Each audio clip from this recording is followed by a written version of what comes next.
नमस्कार, स्वागत है आपका success for life YouTube channel में। जय हिंद, जय हिंदी। आप लोग सब स्वस्थ रहें और अपनी तैयारी को मजबूत तरीके से करें, ये आपके लिए बहुत ज़रूरी है। उतार चढ़ाव जीवन में ये सब आता रहता है। जैसी भी स्थिति हो, अगर आपने ये चुना है कि आपको तैयारी करना है तो इसको अंतिम जामा भी पहनाने की जिम्मेदारी आपकी ही है।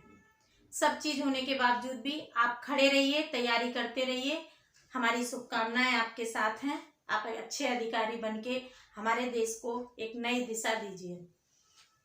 आज का हमारा टॉपिक है कि हम नोट्स कैसे तैयार करें, नोट्स कैसे बनाएं, उस पर हम चर्चा करेंगे। उस पर चर्चा करने से पहले हम एक अपील करते हैं कि आप हमारा चैनल सब्सक्राइब कर लीजिएगा और अगर आपको पसंद आए हमारा वीडियो तो उसे लाइक करें और अपने दोस्तों को शेयर भी करें। हमें अच्छा लगता है जब हमें लगता है कि ज़्यादा लोग हमारा वीडियो देख रहे हैं। अगर हम तो अपना काम कर ही रहे हैं, पर अगर कम लोग देखते हैं तो मन में एक नेगेटिविटी भी कभी कभी आती है कि शायद लोगों को मेरा तरीका पसंद नहीं आ रहा है। चाहती हूँ कि इम्प्रूव करूँ, पर पता भी तो चले कि कमी क्या है।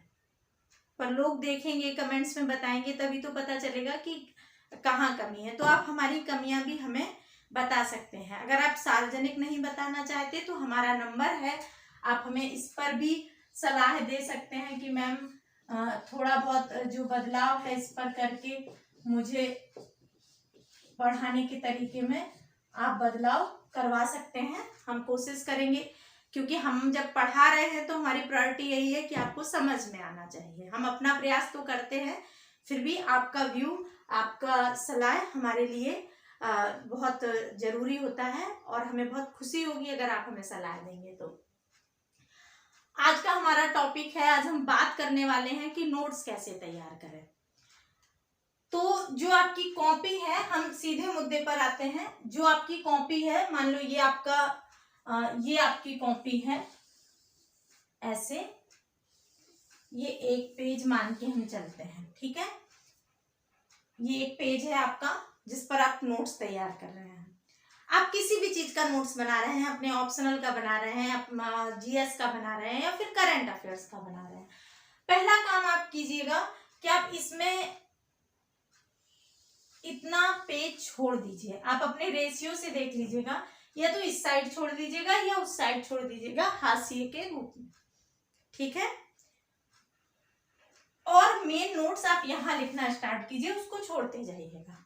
उसको छोड़ने से क्या होगा कि यहाँ पे जो आप पॉइंट लिख रहे हैं, इसमें मान लो आप इतिहास लिख रहे हैं या आप करंट ही लिख रहे हैं, कुछ भी लिख रहे हैं, उससे रिलेटेड कोई नई चीज जब आपने अगली बार पढ़ा और आपको कोई नई चीज मिली, जैसे आप अगर करंट ही लिख रहे हैं तो करंट में मान लो आज के न्यूज़पेपर से आपने कुछ नोट किया, यूक्रेन विवाद पर ही आपने नोट किया, कल यूक्रेन विवाद पर कोई नई घटना आ गई और आपने इसके आगे कुछ दूसरा लिख दिया तो स्पेस नहीं बचा, तो उसको आपको पीछे लिखना पड़ता है। तो उसके लिए भी ये फायदेमंद होता है कि आप इसे यहीं सुधार कर लें। जैसे कुछ आंकड़े होते हैं, अभी चल रहे हैं, मार्च अप्रैल में हो सकता है चेंज हो जाए, तो आपको बदलना होता है, तो आप उन्हें यहाँ पे काट के यहाँ उसके नए आंकड़े लिख सकते हैं, या पुराने यहाँ लिखे आप उनके साथ यहाँ नए करंट के आंकड़े जोड़ सकते हैं। जनसंख्या लिख रहे हैं या फिर आप इतिहास लिख रहे हैं या राज्य व्यवस्था लिख रहे हैं, उससे संबंधित कोई मुद्दा करंट का आ गया तो आप उसे यहाँ पे जोड़ सकते हैं। उससे आपका नोट्स कंप्लीट भी होते हैं और आपको जहाँ एक मैटर पे आप पढ़ रहे हैं उसका संबंधित चीजें आपको वहीं पे मिल जाती हैं। ये तो हुआ ये स्पेस छोड़ने की जरूरत। दूसरा, आप जब भी नोट्स बनाएं, जैसा कि मैंने अभी मैंने आपको करंट अफेयर्स पढ़ाने का स्टार्ट किया है, या मैं आपको हिंदी भी पढ़ा रही हूँ, या पहले मैंने कुछ जो वीडियो है राज्य व्यवस्था के डाले हुए हैं, आप देखिएगा। वो एक तरीका होता है नोट्स भी बनाने का। उसमें आपको क्या करना है, जैसे आपने कोई भी मुद्दा लिया तो आप उन्हें ग्राफ की तरह बनाएं। एक तो याद करने में सहूलियत होती है और जगह कम गिरता है, तो आपके पास मोटा पुलिंदा नहीं होता। जब आपके पास ज्यादा चीज होती है ना और कम समय बचता है तो पढ़ने में बेचैनी होने लगती है कि कैसे पढ़ूं।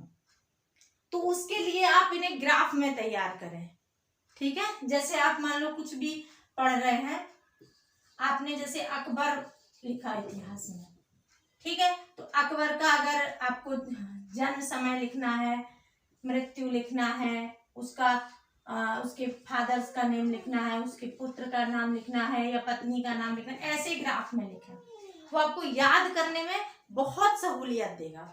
ठीक है। फिर इससे जुड़ा हुआ कुछ भी आपको मिलता है तो आप उसे यहीं जोड़ें।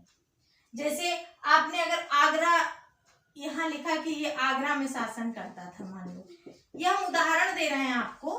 अकबर तो बहुत इतिहास का एक सिंपल सा मुद्दा हो गया, करंट भी है, कुछ भी है।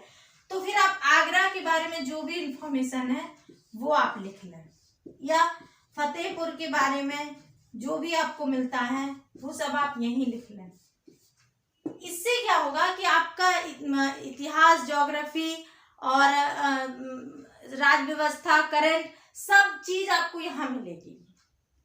और करंट में भी आप जब लिख रहे हो तो वहां भी इतिहास से जोड़ के, अगर वहां पे फतेहपुर सीकरी शब्द आता है तो आप उससे जुड़ी हुई चीजें वहां दे दें। आगरा में अगर ताजमहल है तो वो भी आप दे दें। भले आप करंट का लिख रहे हैं, लेकिन करंट के साथ साथ जो चीजें ऐसी हैं जो इतिहास में है या ज्योग्राफी में है, उन्हें भी आप अवश्य बताएं। जैसा कि हम आपको अभी बिहार का करंट स्टार्ट किए हैं, उसमें हम आपको बता रहे हैं, आप वहां से देखिए और समझ के उस तरह के नोट्स बनाना स्टार्ट कीजिए। और अपने बनाए हुए नोट्स याद करने में बहुत आसानी रहती है, इसलिए अपने नोट्स बनाएं। किताबों को पढ़कर, वीडियो को देखकर नोट्स जरूर बनाएं। किसी पर डिपेंड ना हो, किसी और से पीडीएफ मत मांगिए, किसी और से नोट्स मत मांगिए, क्योंकि दूसरे के बनाए नोट्स उसकी समझ के अनुसार होते हैं, और आप जो नोट्स बनाते हैं उन्हें आपको पढ़ने में बहुत कम समय लगता है, क्योंकि वो पढ़ना रहता है, समझ के तो आप पहले ही लिखे होते हैं।